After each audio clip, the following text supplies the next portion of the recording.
muchos más. Comenzamos, elijo creer, así.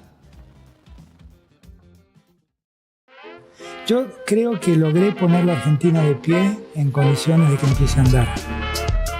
Evidentemente no solo creo en la democracia, sino que le he reclamado a la democracia que reconozca a las víctimas del terrorismo.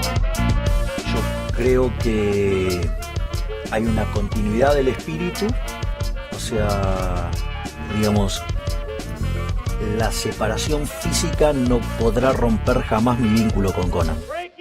Elijo creer, una gota de esperanza en un mar de incertidumbre.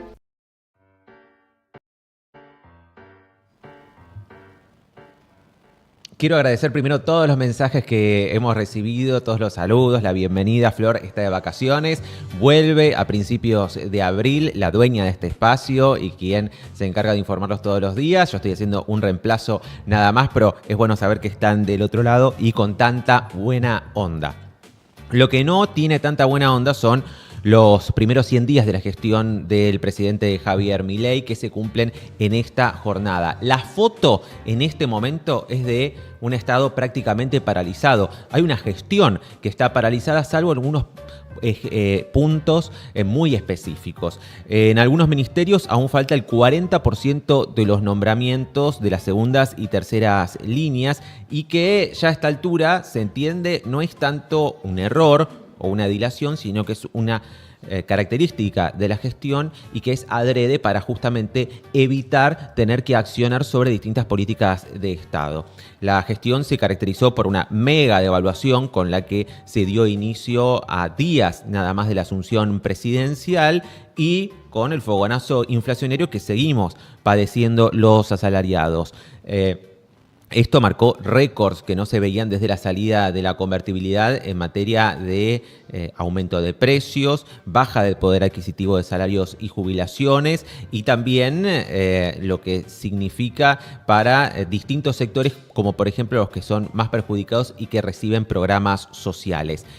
Si prestamos atención al informe que realizó la CELAC, el Centro Estratégico Latinoamericano de Geopolítica, se compilaron, ahí los tenemos, los distintos datos, son números fríos que marcan el final del gobierno de Alberto Fernández con los 100 días del gobierno de Milei. Vemos el aumento en casi 900% del dólar, el incremento de la inflación pasó de 37 a 71%.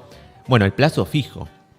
Los que tienen plazos fijos, los que tenían algún ahorro en pesos, saben lo que se les licuó. La licuación general es uno también de las características de estos primeros 100 días y así podemos seguir.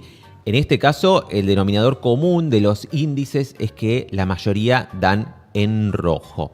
Si seguimos avanzando, ¿qué ocurrió con los sueldos? Bueno, también en picada, ni hablar con lo que son ahora el piso de las paritarias que tienen no solamente piso, sino que también techo. Está allí haciendo mucha fuerza el ministro de Economía, Luis Caputo, para que no aumenten demasiado, de un 14% este mes y 9% el mes que viene los sueldos. Y allí vemos el camino que hace, en este caso, el salario mínimo y el índice de pobreza. Hoy, el salario promedio está por debajo de la línea de pobreza. ¿Y las jubilaciones? ¿Qué pasó con los jubilados, con nuestros abuelos y nuestras abuelas? Los jubilados y las jubiladas también están teniendo una pérdida tremenda del poder adquisitivo y allí vemos esta animación con base en lo que es el INDEC y el IPC de las distintas provincias. Primero arranca con Macri, sigue con Alberto y ahora ahí estamos. La jubilación en caída libre, miren cómo va cayendo, vieron que cae el poder adquisitivo de las jubilaciones. No es lo único que cae, también es la actividad de las pymes industriales, en este caso 21,7% en los primeros 2 meses del año, enero y febrero. En febrero la caída fue de 9,9%. Solo el sector de alimentos y bebidas en febrero registró una pequeña suba. Todos los demás, de 6 de los 5 rubros que se están calculando por la CAME, marcan una caída estrepitosa. Lo que más preocupa además en febrero fueron los aumentos en distintos sectores, todo lo que tiene que ver con servicios, costos, combustible. aumenta muchísimo, y no solamente a vos cuando vas a cargar para el auto o la moto, sino también a aquellos que necesitan el combustible para producir, y esto también genera y le pone más presión a la inflación. Las industrias consultadas, son más de 400, marcaron las dificultades que conlleva trasladar a precios estos incrementos y que además ponen presión sobre la propia empresa, porque ya el formador de precios no puede trasladar el aumento automático del combustible o de las tarifas al precio final, porque después no vende. Ese margen es cada vez menor el que tiene el intermediario, en este caso, entre la tarifa y el producto final, para poder absorber. Evidentemente las pymes no la están viendo. La economía real también se sigue desplomando, el mercado financiero mantiene el apoyo y índices que son muy elevados. De hecho, el índice Merval aumentó más que el Bitcoin, lo que va del gobierno de Javier Milei. El apoyo del sector financiero es absoluto al rumbo del gobierno, a pesar de los traspiés que ha tenido en distintos sectores, como por ejemplo en el Congreso, donde todavía no pudo de alguna manera legalizar su programa de reformas y no tiene todavía el sustento definitivo que buscaba la administración de Milei.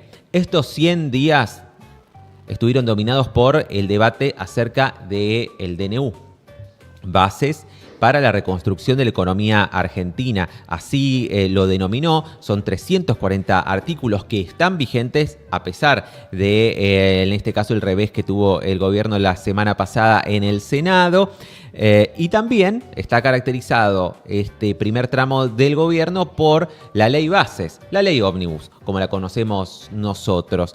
En este caso son 900 artículos, eran 900 artículos porque a esta altura el gobierno ya retiró la ley y hay un borrador ahí que está dando vueltas, pero que todavía no ha sido oficializado, que tiene menos de 300 artículos, aproximadamente 260.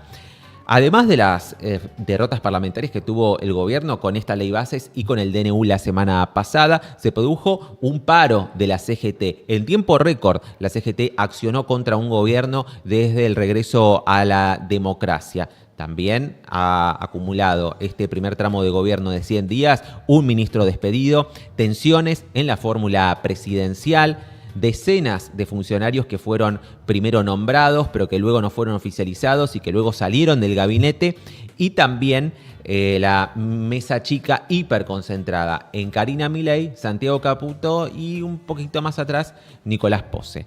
¿Qué ocurre con Milei? ¿Es más hábil de lo que pensamos? ¿Es un gran estratega o simplemente va así a los tumbos por la gestión pública? Escuchemos y veamos el análisis de Pablo Ibáñez. Si Milei es mejor que Macri. Efectivamente, no digo mejor, más hábil que Macri, sí, que Cristina. Porque Milei ha sido un tipo absolutamente subestimado en todo el proceso. Por distintas configuraciones, por la valoración sobre él, por su desconocimiento de la política, por sus actitudes, por su modo de ser. No va a llegar, no va a poder administrar. Poco volumen, no entiende. ¿Por qué uno no puede preguntarse, che, y si este tipo en realidad es más hábil, es más pillo y entiende cosas que el resto de los actores de la política, por lo menos centrales, no están entendiendo? Da la impresión que Milei está aprendiendo, y posiblemente está aprendiendo bastante rápido, a coexistir con actores con los que él no tenía vínculo, mantiene sus modos, a veces da la impresión que redobla, pero la actitud del redoble público no es tanto en la dimensión política, porque termina negociando. Creo que estamos entrando en un proceso donde efectivamente se va a determinar con qué tipo de Milei estamos conviviendo. ¿Por qué? Porque él está estableciendo los términos de esta convivencia. Porque además, y ahí sí yo creo que hay un factor que se vio en estas horas pasadas con Villarruel y con Lustó, es el factor pánico. Ahí el análisis de Pablo Ibáñez. Lo cierto es que Milei tiene una forma de conducción que desorienta a todo el esquema político y a todo el esquema de quienes toman decisiones en la Argentina. Esto ya incorporo a los empresarios y también a los sindicatos. Todos aquellos que tienen que tomar decisiones están de alguna manera desorientados respecto al modo de conducción de Javier Milei, independientemente que en el caso del empresariado están muy de acuerdo con sus ideas. Ahora, a la hora de invertir, y no alcanza, falta y mucho más para que pongan un peso o un dólar en la República Argentina o que lo inviertan en el marco de este gobierno. Al sector empresario le molesta y mucho la confrontación permanente, el hecho de que no se haya podido avanzar con la ley ómnibus y con el DNU y además esta suerte de imprevisibilidad que tiene el presidente y que muestra sobre todo cuando empieza a enfrentarse casi con cualquiera, sobre todo a través de las redes sociales, pero también en entrevistas televisivas. Quien está de vuelta, y no se fue del todo, es Mauricio Macri, porque hoy va a ser oficializado, si no hay ninguna sorpresa de último momento, como presidente del PRO. El ex jefe de Estado lidera por ahora, insisto, la única lista amarilla hasta el momento, hasta esta hora, para dirigir el partido. Para llegar a ese resultado se está buscando una síntesis con Patricia Bullrich, que está tensando la cuerda, insisto, a esta hora y podría sorprender con una lista propia. Por ahora es solamente eso, un toma y daca, una tensión que está allí surgiendo a esta hora del mediodía. La relación entre ellos está muy complicada. Horacio Rodríguez Larreta se está manteniendo al margen de toda esta discusión y no va a formar parte de la estructura de conducción del partido que se define en esta jornada. Desde el punto de vista legal, el plazo vence hoy para presentar las listas. Si Mauricio Macri presenta una única lista y no hay otras, efectivamente ya es el presidente del partido. Ahora, si hacia la medianoche de hoy Patricia Bullrich sorprende con una lista propia, allí ya se van a tener que establecer una junta electoral que se elevan estas dos listas y luego recién en junio se va a dirimir quién será el titular del partido del PRO. Es sugestivo lo que hace Mauricio Macri en este punto y también marca de alguna manera lo que fue la expectativa que tenía inicialmente durante la asunción presidencial de Javier Milei y la que tiene ahora, 100 días después. Él esperaba tener una mayor influencia en el gobierno que finalmente no la hay. Sobre todo porque esta mesa chica de la que hablábamos hace minutos nada más, con Nicolás Posse, Santiago Caputo y Karina Milei, están funcionando como un dique de contención para que para que Macri no penetre todavía sobre la decisión fina y sobre lo que se define todos los días, lo que se decide en la diaria en el gobierno de Javier Milei, y ni hablar con incorporar a ciertos funcionarios que tienen muchos intereses en sumarse al gabinete nacional, por ejemplo en el Ministerio de Justicia. Fíjense qué medios están hablando y mucho de las incompatibilidades que tiene por estas horas el ministro Cunio Libarona con respecto a algunos defendidos polémicos que ha tenido en el pasado cuando se desarrollaba como abogado. Insisto, hay tensión en este momento dentro del PRO. El bullrichismo quiere ocupar la segunda silla del partido y que sea Damián Arabia, el diputado del PRO y armador de Patricia Bullrich, quien sea el representante. Recuerdan, Arabia es el diputado que, mientras exigía ajuste en público, se iba al Carnaval de Venecia en privado y de forma cuasi secreta, y que fue revelado por su lista de mejores amigos en Instagram. El armador de Patricia Bullrich entonces busca ser el segundo en la lista de Mauricio Macri, que está siendo resistido por el expresidente. No convalida entonces Macri esta fórmula. Podría ser acompañado por Soledad Martínez, la titular, la actual intendenta de Vicente López. Y lo que está en discusión es, en este momento, entre la línea bullrichista y la línea macrista, es cómo acceder al gobierno de Javier Milei. La pregunta no es si hay que sumarse o no, sino la forma es cómo, qué estrategia abordar. Desde el bullrichismo dicen: nosotros vamos a llegar más temprano que tarde por el reconocimiento a ser casi más oficialistas que el propio oficialismo. Mientras que Macri dice: nosotros vamos a llegar al gobierno cuando el gobierno no tenga más aire y de esta manera venga a pedirnos auxilio y reconocimiento, porque nosotros tenemos algo que Milei no tiene, que son cuadros de gestión y además equipos técnicos. De hecho, es una preocupación de Mauricio Macri, el derrotero del gobierno de Javier Milei, porque entiende que si fracasa Milei va a significar un fracaso para todas las ideas de la derecha, y cree que electoralmente luego ser de derecha va a tener no va a tener votos, básicamente. Entonces es una preocupación de Mauricio Macri que al gobierno le vaya bien, pero que además le vaya bien y que él tenga una participación, porque si no, él también queda muy atrás, al igual que el partido que fundó. Va a quedar completamente diluido en caso de que el símbolo de ese éxito de la derecha sea Javier Milei. Horacio Rodríguez Larreta se va a mantener absolutamente al margen. Él no está de acuerdo con nada de esto que acabo de decir, que expresan Milei y Bullrich. Él cree que hay que construir una alternativa de centro. Por ahora no se va del partido. Puede ser que está evaluando por estas horas si construye una línea interna dentro del partido o si luego, más en un futuro, se abre de la línea del PRO y arma su propio espacio.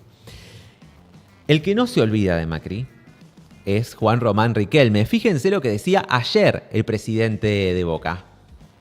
En las elecciones sabíamos que estaban ganadas. Y ustedes también.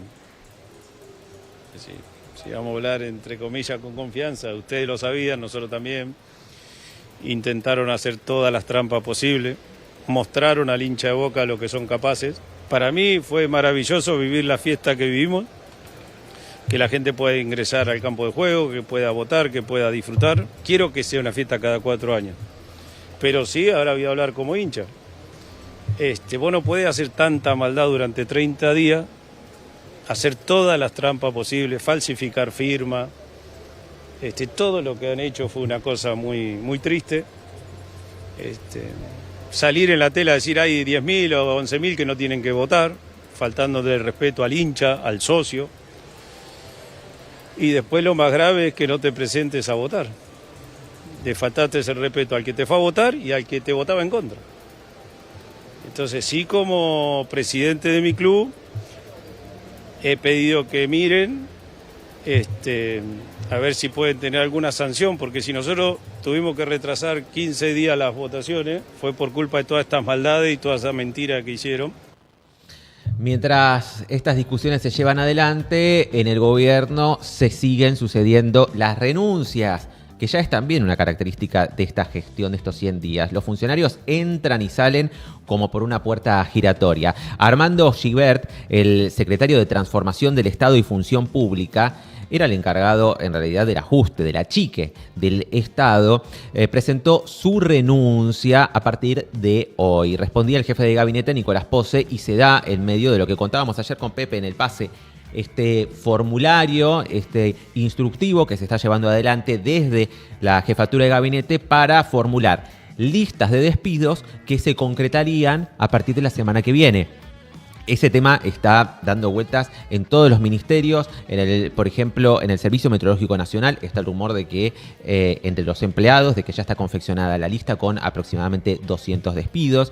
En el sector de pesca también pidieron la confección de una lista de 50 despidos a efectuarse la semana que viene. Me contaban recién que en el Ministerio, ya en realidad Secretaría de Agricultura, ha habido reuniones respecto a este tema. Además, Gibert está involucrado en el escándalo por el aumento de sueldo que se firmó el propio presidente y todo el gabinete. Por eso también es que renuncia una semana después del escándalo, ya cuando bajó la espuma. Recordemos que Omar Yassin, el secretario de Trabajo, fue el principal implicado. Decíamos, también renunció un funcionario vinculado a la pesca, también porque se pedía y se le exigía una lista de por lo menos 50 despidos sobre 360 que tiene el área. Era el director nacional de pesca, Julián Suárez. Pero además se va del cargo, él es el encargado de controlar y de fiscalizar todo lo que ocurre en el mar argentino. ¿Recuerdan toda la polémica que se inició cuando comenzaba el gobierno respecto a la desregulación de la pesca que estaba siendo promovida desde la ley Ómnibus, que fue el primer cortocircuito que generó con los gobernadores patagónicos? Bueno, se está produciendo de hecho esa desregulación. Y lo que denuncia Julián Suárez es que cuando había detectado que un buque estaba haciendo una pesca irregular de merluza negra en el mar argentino, cuando llama y establece el pedido para que este buque urgentemente vuelva al puerto argentino y detenga esa pesca ilegal, recibió un llamado desde Cancillería diciéndole que no estaba autorizado para eso y que ese buque debía continuar con esa pesca irregular. En ese escándalo es que Suárez decide renunciar. Suárez ya hacía 4 años que se encargaba de esta tarea. Es un funcionario que tenía continuidad del gobierno anterior por su expertise técnica y dice que nunca en su carrera, que lleva más de 15 años en el área de pesca, había recibido una instrucción de estas características. El dueño de la embarcación, que es de origen chino, estuvo reunido con el subsecretario de Pesca la semana pasada, la máxima autoridad del Poder Ejecutivo en esa materia. Hablemos del Ministerio de Salud. Una de las características de estos 100 días es que el gobierno nacional dejó de entregar medicamentos oncológicos y de patologías graves a través de una subsecretaría que dependía de Capital Humano y que luego fue trasladada a la órbita del Ministerio de Salud. Rechazó mediante un comunicado esta cartera que se hayan dejado de enviar esos medicamentos, pero la realidad es otra. Familiares de pacientes oncológicos y distintas organizaciones de lucha contra el cáncer denunciaron que el gobierno cortó los envíos de medicamentos desde el 10 de diciembre. Ante las reiteradas operaciones de prensa y con el objetivo de llevar tranquilidad a la población, el Ministerio de Salud destaca que la oficina de entrega de medicamentos oncológicos no cerró ni cerrará durante esta administración. Eso fue lo que remarcó el comunicado. El testimonio de Aldo Jiménez es realmente durísimo. Es el papá de una joven cordobesa que falleció ayer, tenía 25 años y hacía 1 mes y medio que estaba esperando su tratamiento. Y lo que pasó es que, bueno, el gobierno no mandó los medicamentos a tiempo como debía ser. Conseguí unas pastillas gracias al doctor, al oncólogo, bueno, y otro paciente que le pudo hacer 1 o 2 tratamientos, bueno, y falleció. La realidad es que no llegaron los medicamentos a tiempo. No le han dado explicación, qué sé yo, no sé si hay algo para explicar. No, nadie. Vos llamabas ahí al número que te había dado el CIAF, creo que se llama, la institución, y te decían que bueno, que esos números no eran ni para llamar, ni para mandar fotos, ni nada, o sea, fue un abandono, pero es un abandono tremendo a las personas. Los comunicados son muy lindos, pero la realidad es otra y el golpe es durísimo. Mientras tanto, también hay muchos casos de dengue. Ya son más de 78.000 los confirmados en la Argentina y se duplicaron los contagios en Buenos Aires. Se supone que estas últimas semanas de marzo van a ser el pico nacional de un brote que es histórico. De manera similar se está desarrollando esta cantidad de contagios inédita en Córdoba y en Rosario. Los diputados de esa localidad, de Santa Fe, Esteban Pavolón y Mónica Fein, presentaron un proyecto para que la vacuna contra el dengue, que ya está en la Argentina, que ya se está aplicando y que sale 70.000 pesos por lo menos, sea obligatoria y gratuita. Pero escuchemos la respuesta del vocero presidencial, Manuel Adorni, cuando se le consultó si iba a haber alguna política pública del Estado Nacional en esta materia. El gobierno considera reactivar la pauta publicitaria para la campaña de prevención y si está en estudio la posibilidad de incorporar la vacuna contra el dengue al calendario, ahora que la OMS recomienda su uso en una franja etaria de la sociedad. Bueno, en principio hemos hablado de la vacuna contra el dengue. De hecho, incluso creo que el propio Ministerio de Salud ha hecho sus propias declaraciones.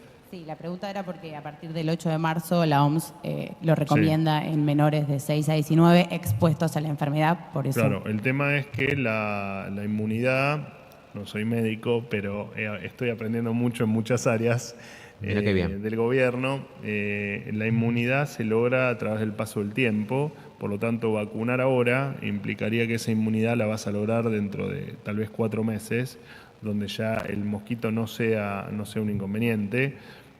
Por lo tanto, y más allá de que la efectividad tampoco está comprobada. ¿Y la posibilidad de reactivar la pauta publicitaria para la difusión de la campaña? De hecho, por supuesto que hay pauta publicitaria en caso de que haya alguna emergencia o alguna cuestión que haya que comunicar.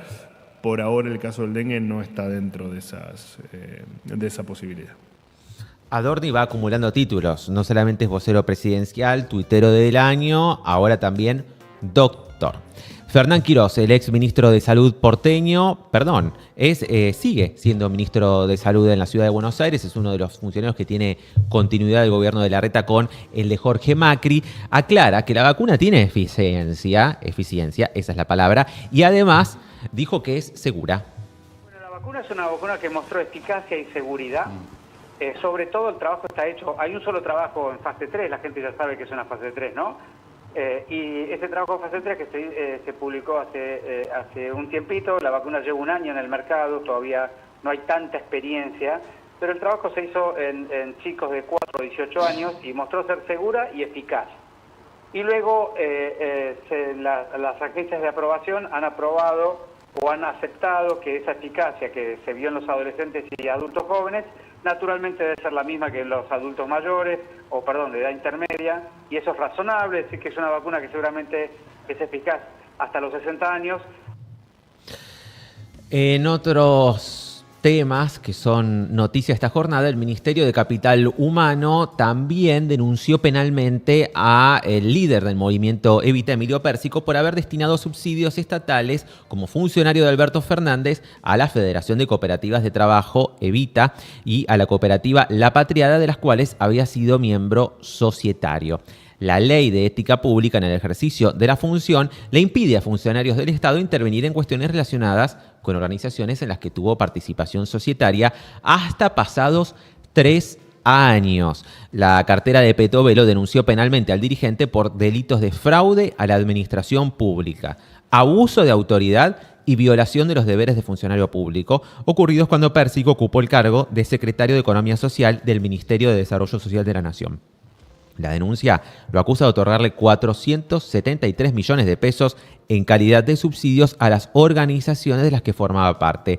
Desde el Ministerio consideraron que el accionar del líder del movimiento social no solo implicó una violación a la ética de los funcionarios, sino también la comisión de delitos penales que deberían ser debidamente investigados. Ahora, Pérsico no se quedó callado y realizó esta respuesta.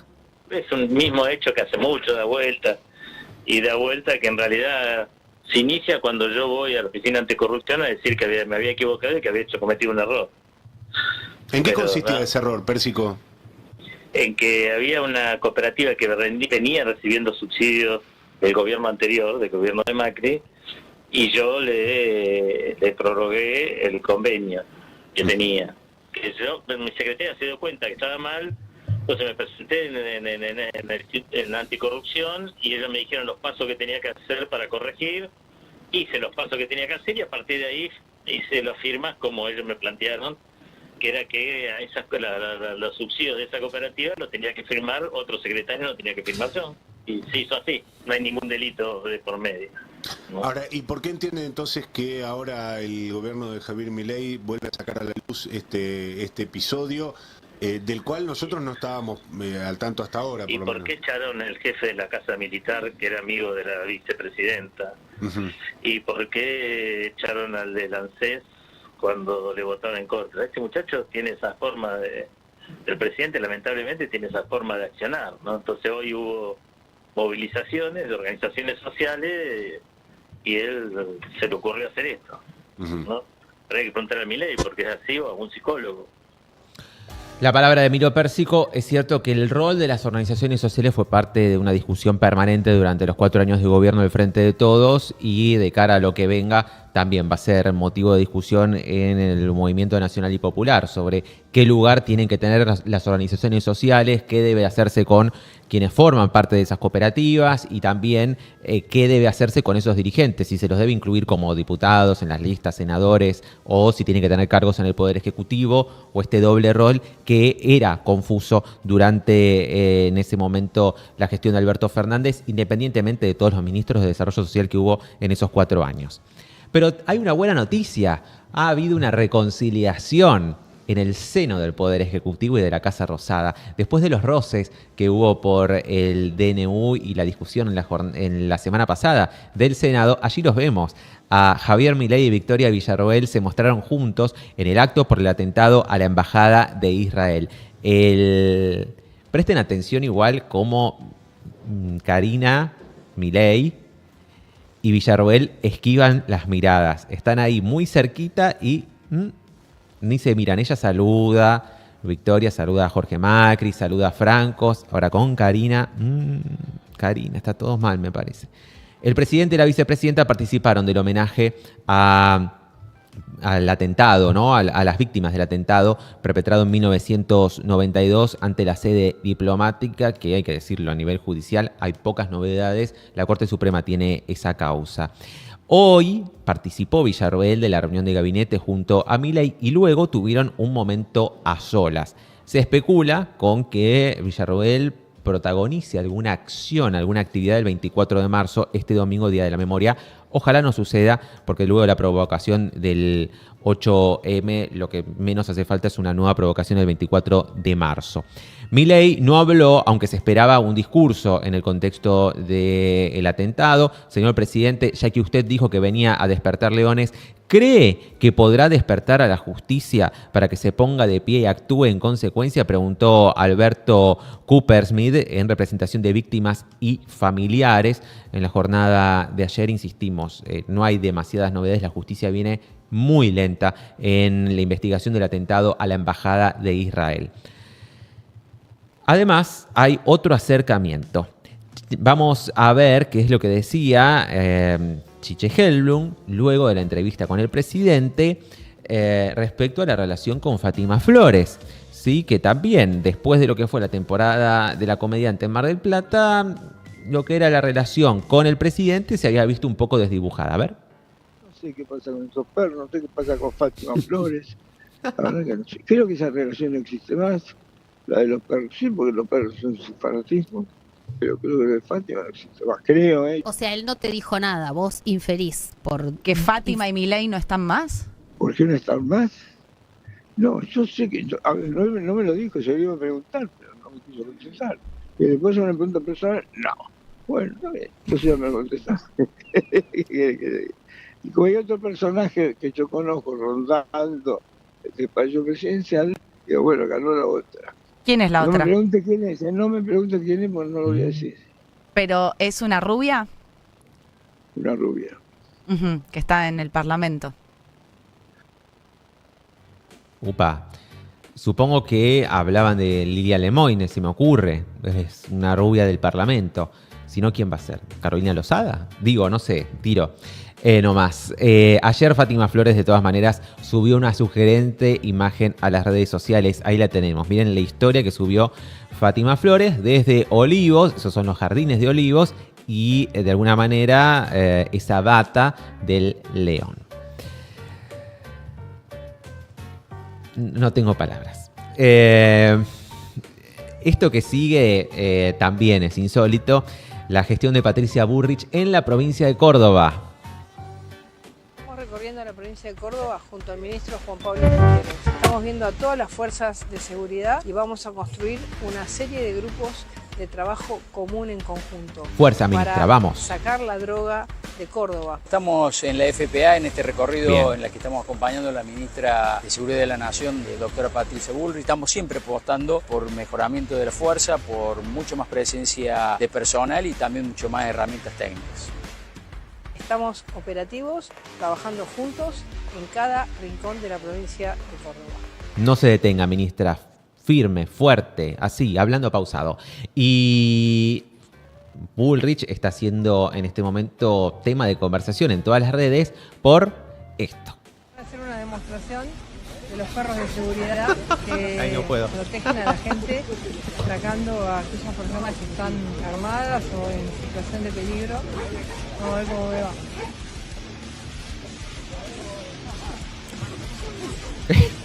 Ay, pero ministra, cuídenla. Se quedó sin la protección al final. Bueno, estaba atado el perro igual, de todas maneras, hay que decirlo. Pero a fuerza de este tipo de contenidos y otro tipo de declaraciones, Bullrich mantiene la centralidad en un gabinete que son pocos los ministros que pueden levantar así el perfil.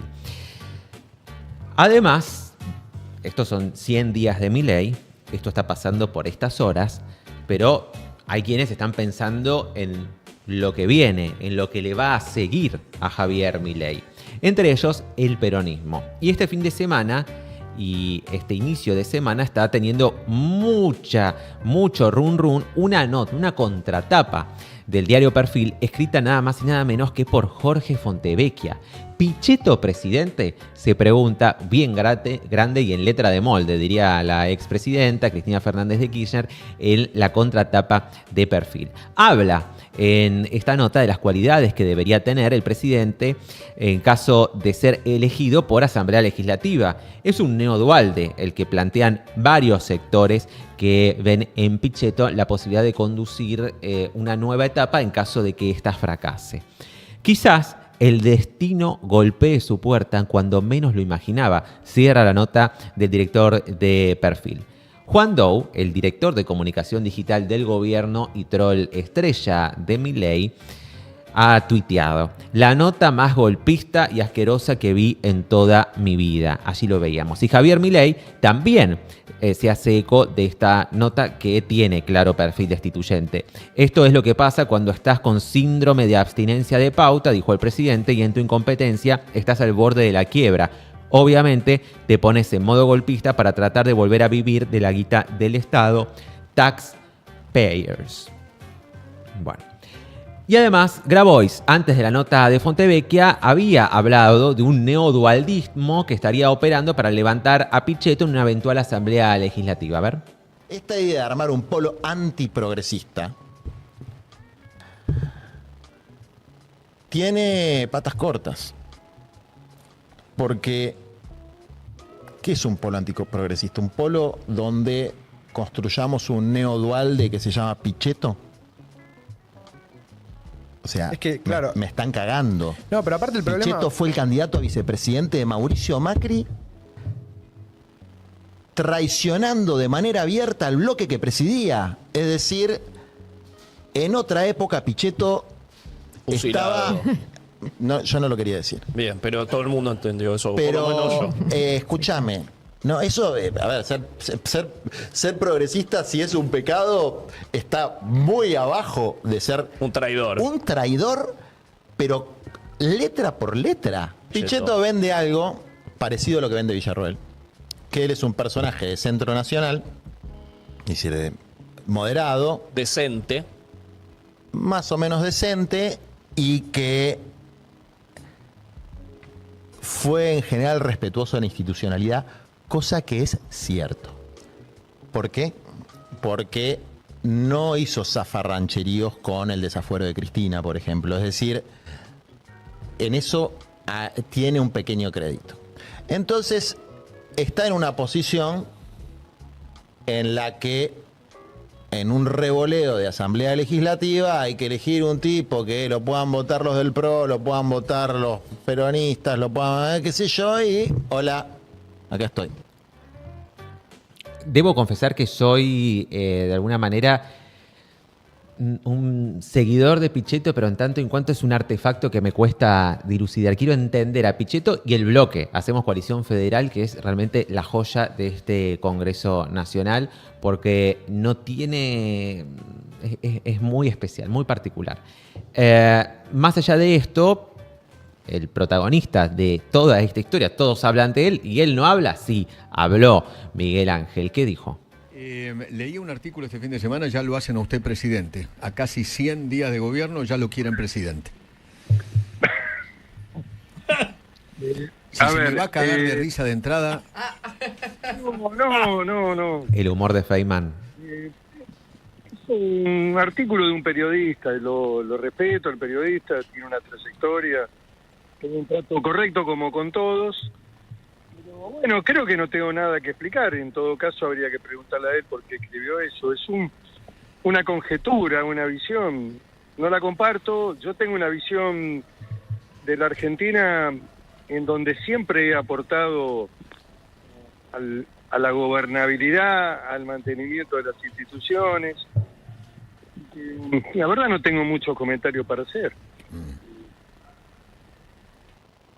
Dos comentarios. Por un lado, Pichetto fue candidato a vice de Macri luego de la gestión de Mauricio Macri. Es decir, ya con todo esas medidas que se han llevado adelante, la mesa judicial, la pérdida de poder adquisitivo, los despidos en el Estado, los distintos ajustes, el intento de reforma jubilatoria. Después de que todo eso hubiera ocurrido, es que Pichetto salta a las huestes del macrismo, para tener en cuenta.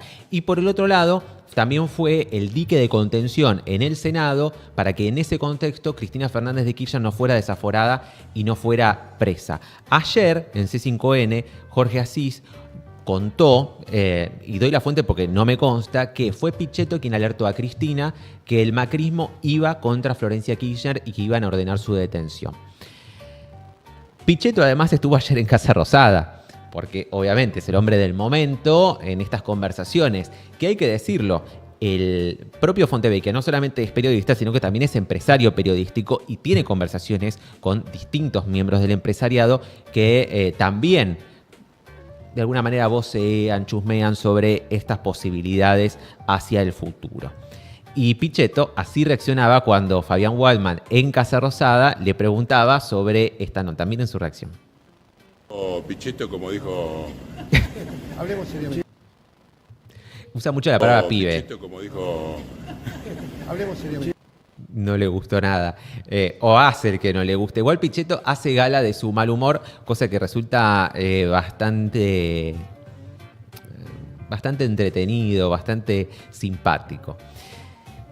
El peronismo va a intentar, además, que Pichetto este viernes, o a partir de este viernes, va a tender un puente para que se sume formalmente a las estructuras del PJ. En el Club Ferrocarril Oeste, en la ciudad de Buenos Aires, se da cita a cerca de 900 congresales del Partido Justicialista en su Congreso Nacional. Primero, se va a establecer la licencia a Alberto Fernández, se va a ensayar alguna suerte de autocrítica de lo que fue el proceso electoral que terminó con esta derrota por 12 puntos en el balotaje, y también se buscará establecer una mesa de acción política que será presidida por el gobernador de Formosa, Gildo Insfrán, con su par de La Rioja, Ricardo Quintela, para forjar la conformación de una comisión que conduzca el partido. Insistimos, la idea es que se sumen otros miembros que están siendo muy gravitantes mediáticamente o que están siendo parte de las conversaciones del Círculo Rojo, como son el propio Pichetto y también, te sumo, a Moreno. ¿Qué dijo el pichetismo o el entorno de Pichetto respecto a la posibilidad de sumarse al PJ? Si está la cámpora, nosotros no participaremos, lo cual por ahora parece ser una situación muy difícil que efectivamente la cámpora se corra del Partido Justicialista. De hecho, su titular, Máximo Kirchner, es presidente del PJ bonaerense. Se va a buscar que hacia fin de año haya una interna importante, como la que en su momento hubo entre el prócer expresidente. No lo voy a decir, no lo voy a nombrar porque la última vez que lo nombraron ayer se cortó la transmisión. Así que no lo voy a mencionar, no suelo ser supersticioso, pero por las dudas. Que las hay, las hay. Antonio Cafiero, y en esa interna, ¿no?, que catapultó al prócer del peronismo libertario, expresidente,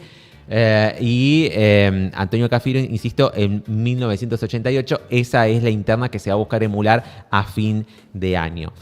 Paralelamente, el Frente Renovador de Sergio Massa también va a estar llevando adelante en Parque Norte su congreso. Va a reunir a toda la dirigencia masista para renovar autoridades y lanzar una nueva marca, una nueva estética del Frente Renovador. Es un gesto en medio de los chispazos con Axel Kicillof. Sabemos que, y lo contábamos aquí hace unas semanas, que hay una interna con el gobernador. Quieren mayores lugares en el gabinete bonaerense, ¿sí? Además de que haya mayor escucha y algún puente con los intendentes que forman parte del Frente Renovador, sobre todo por los gestos que ha tenido Sergio Massa como candidato con Axel, pero también como ministro de Economía el año pasado. Un video que circuló en las últimas horas tiene lugar en Avellaneda, territorio peronista si los hay, donde se lo ve al intendente Ferraresi hablando con militantes de la agrupación Eva Perón, siendo bastante transparente sobre su estrategia para los tiempos que vienen de internas peronistas. A ver. Agradezco, que podamos hablar de las cosas, yo siempre soy muy abierto, contarles cosas que no importa porque no tengo nada que ocultar, porque yo soy verdadero, cuento las cosas que pasan y no me preocupa que otros las cuenten porque esas cosas que hacen otros yo no las hago, entonces no hay cosas para contarlas, pero estamos generando una señal, estamos generando una idea de que la construcción va por otro lado.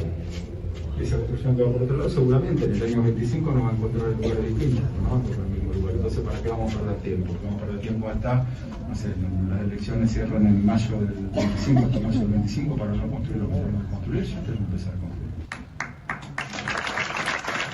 Ferraresi que se viene... Casi la gran mayoría de ustedes expresaron que Axel tiene que ser nuestro próximo presidente, tenemos que construir en un lugar distinto. Tenemos que empezar a darle fortaleza y volumen a la candidatura de Axel. Y un espacio político que Axel tiene que construir. Fíjense, volviendo a esa discusión de cómo se construye la lista, Axel no tiene un solo diputado y un solo senador provincial. Es gobernador. El mensaje es a Máximo Kirchner y la interna que existe o que existió entre el gobernador y el titular del PJ bonaerense y líder de la Cámpora. Lo que algunos leían entre líneas a este mensaje es que lo que está pidiendo Ferraresi, que viene de, en estos 100 días de Milei, de reunirse con absolutamente toda la dirigencia peronista, ha tenido y hay mucha foto en su Twitter de las reuniones que ha tenido en el municipio de Avellaneda con distintos referentes del peronismo, es que hay que construir sin la Cámpora. Hay mucho enojo en distintos sectores con la conducción o las formas de conducción de Máximo Kirchner, independientemente de las ideas que se representan, que en términos generales son las mismas. Allí, insisto, el problema o lo que exhibe las diferencias son las formas de conducir más que el fondo de las ideas que se proponen, algo que a veces aleja a la militancia de la dirigencia porque no entienden por qué se llevan adelante estos cuestionamientos cruzados. Cerramos acá, punto final para este balance de 100 días del gobierno de Javier Milei. Tuvimos la foto y parte de la película. Gracias a todos los que se comunicaron acá en el chat.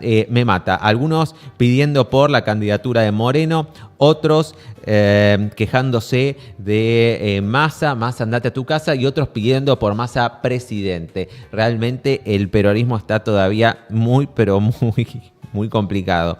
No hay un líder que aglutine a todo el sector, eso está claro. Y nosotros nos vamos, llega ahora la industria nacional con Pepe, ya hacemos el pase acá, así que nos vemos en un ratito nada más. Ahora, buena música.